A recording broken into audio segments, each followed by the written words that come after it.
भारत को आज के आधुनिक भारत से जोड़ने की एक पहल है। महाभारत के युद्ध में कौरवों की और 11 अक्षौहिणी सेना और पांडवों की ओर से 7 अक्षौहिणी सेना ने भाग लिया था। यानी इस युद्ध में सभी महारथियों की सेनाओं को मिलाकर करीब 50 लाख से ज्यादा लोगों ने भाग लिया था। लेकिन ये अब सवाल उठता है कि इतनी विशालकाय सेना के लिए युद्ध के दौरान भोजन कौन बनाता था और कैसे ये सब प्रबंध करता रहा होगा। सबसे बड़ा सवाल यह है कि जब हर दिन हजारों लोग मारे जाते थे तो शाम का खाना किस हिसाब किताब से कैसे बनता रहा होगा। सोच कर देखिए कितना मुश्किल प्रिपोजिशन है ये। दर्शकों, आइए जानते हैं आज के इस वीडियो में वो गूढ़ रहस्य कि कैसे पोषण मिलता था महाभारत के सैनिकों को। महाभारत को सही मायने में हम विश्व का प्रथम विश्व युद्ध भी कह सकते हैं, क्योंकि उस समय शायद ही कोई ऐसा राज्य था जिसने इस युद्ध में भाग न लिया। उस काल में आर्यव्रत के समस्त राजा या तो कौरव या पांडवों के पक्ष में खड़े दिख रहे थे।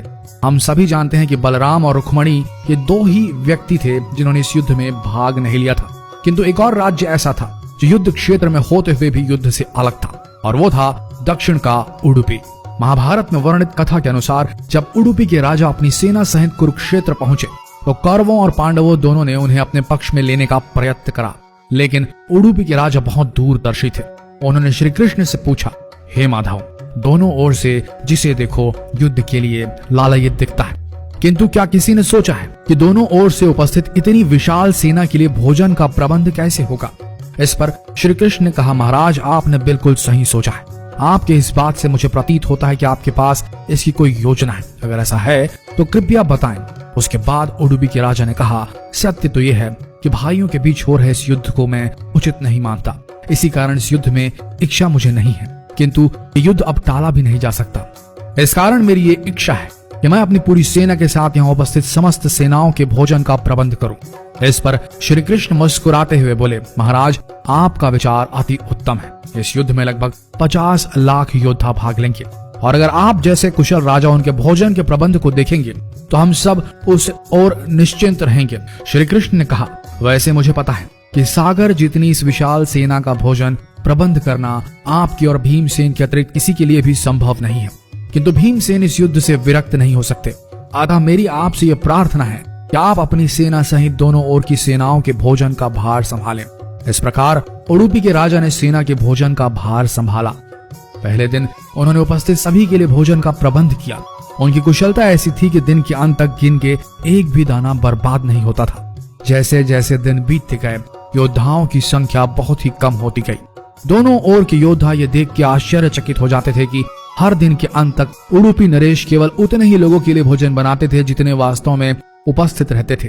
किसी को समझ नहीं आ रहा था कि उन्हें कैसे पता चल जाता है कि आज कितने योद्धा मृत्यु गति को प्राप्त होंगे, ताकि उस आधार पर भोजन की व्यवस्था की जा सके। इतनी विशाल सेना के भोजन के प्रबंध करना अपने आप में ही एक आश्चर्य था, और उस पर भी इस प्रकार के अन्न का एक भी दाना बर्बाद न हो, यह तो किसी चमत्कार से भी कम नहीं था। अतः 18वें दिन युद्ध समाप्त हुआ और पांडवों के राज्याभिषेक के दिन युधिष्ठिर से रहा नहीं गया, और उन्होंने उडुपी नरेश से पूछ ही लिया, हे महाराज, समस्त देशों के राजा हमारी प्रशंसा कर रहे हैं कि किस प्रकार हमने कम सेना होते हुए भी उस सेना को परास्त कर दिया जिसका नेतृत्व पितामह भीष्म, गुरु द्रोण, ज्येष्ठ भ्राता जैसे महारथी कर रहे थे।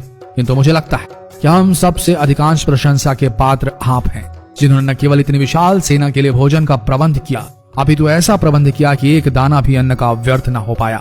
मैं आपसे इस कुशलता का रहस्य जानना चाहता हूँ। इस पर उडुपी नरेश ने मुस्कुराते हुए कहा, सम्राट, आपने जो इस युद्ध में विजय पाई है उसका श्रेय किसे देंगे।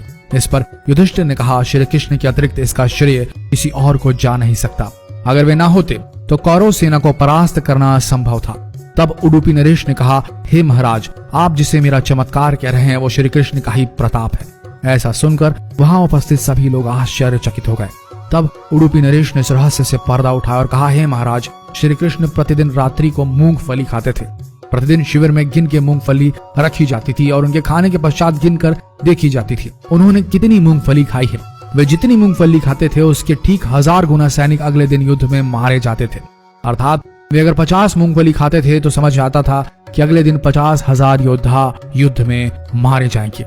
इसी अनुपात में अगले दिन भोजन कम बनाया जाता था। यही कारण था कि कभी भी भोजन व्यर्थ नहीं हुआ। श्री कृष्ण के इस चमत्कार को सुनकर सभी उनके आगे नतमस्तक हो गए। यह कथा महाभारत के सबसे दुर्लभ कथाओं में से एक है। कर्नाटक के उडुपी जिले स्थित कृष्ण मठ में यह कथा हमेशा सुनाई जाती है। ऐसा माना जाता है कि इस मठ की स्थापना उडुपी के सम्राट द्वारा ही करवाई गई थी, जिसे बाद में श्री माधव आचार्य जी ने आगे बढ़ाया। तो दर्शकों, उम्मीद करते हैं कि आज की ये प्रस्तुति पसंद आई होगी आपको और आप समझ गए होंगे कि पोषण वही सही है जिसका एक दाना भी व्यर्थ न जाए। शायद आप इस गूढ़ रहस्य को समझ गए होंगे और अगली बार अपनी थाली में खाना छोड़ने से पहले सोचेंगे जरूर। तो मिलते हैं अगले दिलचस्प वीडियो में, तब तक के लिए बने रहिए इस पेज के साथ और हो सके तो जो भी आपको लगे इस ज्ञान को जितना हो सके इस वीडियो को शेयर करें, ताकि हमारा देश पुरातन भारत जो था उससे जुड़ सके आज का आधुनिक भारत। मिलते हैं अगले दिलचस्प वीडियो में, तब तक के लिए आप सबका धन्यवाद।